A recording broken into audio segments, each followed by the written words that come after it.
വടശ്ശേരി ദാമോദര മേനോൻ സതീശൻ എന്ന മുഴുവൻ പേര് പറഞ്ഞാണ് പി ഡി സതീശൻ കഴിഞ്ഞ ദിവസം മുഖ്യമന്ത്രിയായി സത്യപ്രതിജ്ഞ ചെയ്തത്. അപ്പോൾ തുടങ്ങിയതാണ് ഒരു കോണിൽ നിന്ന് ചില വിമർശന സ്വരങ്ങൾ. മേനോൻ എന്ന ജാതി പേര് പറഞ്ഞതാണ് പലരെയും പ്രകോപിച്ചത് എന്ന നിലയിലാണ് ആ വിമർശനങ്ങളൊക്കെ ഇപ്പോൾ വന്നുകൊണ്ടിരിക്കുന്നത്. എന്നാൽ കോൺഗ്രസിൽ നിന്ന് തന്നെ അതിൽ പ്രത്യക്ഷ വിമർശനം ഇന്നുണ്ടായി. അത് യുവ നേതാവ് ജിൻഡോ ജോണിന്റെ ഭാഗത്തു നിന്നാണ്. ഫേസ്ബുക്കിലൂടെ ആദ്യം പ്രതികരിച്ച ജിൻഡോ, സോഷ്യൽ മീഡിയയിൽ വരുന്ന അഭിപ്രായങ്ങൾ, അങ്ങനെയുള്ള അഭിപ്രായങ്ങളൊക്കെ കാണുമ്പോൾ ചിലപ്പോൾ നമ്മുടെ ഒരു ലെഫ്റ്റ് സ്റ്റാൻഡിൽ നിന്ന് അല്പം മാറിപ്പോകുന്ന പോലെ തോന്നി. അപ്പം അന്നേരം ഞാൻ അങ്ങനെ പോസ്റ്റ് ചെയ്തെന്നുള്ളൂ. സർക്കാരിന്റെ സത്യപ്രതിജ്ഞയായിട്ടൊന്നും ബന്ധപ്പെടുത്തി അതിനെ കാണേണ്ടതില്ല. ഈ പറയാൻ എളുപ്പം കിട്ടുന്ന ജാതിവാലികൾ ഉപയോഗിക്കാൻ പ്രിവിലേജ് കിട്ടുന്ന മനുഷ്യരുണ്ട്. ഇത് ഇല്ലാത്ത ആളുകളാണ് കൂടുതലും.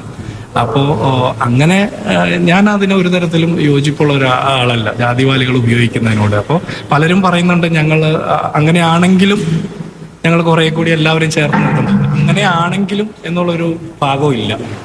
അപ്പൊ എന്റെ കാഴ്ചപ്പാടിൽ ഒരു ലെഫ്റ്റ് കോൺഗ്രസ് എന്ന് പറയുമ്പോൾ അങ്ങനെയാണെങ്കിലും എന്ന് പറഞ്ഞൊരു കണ്ടീഷണൽ ആയിട്ടുള്ളൊരു കൺസെപ്റ്റ് ഇല്ല.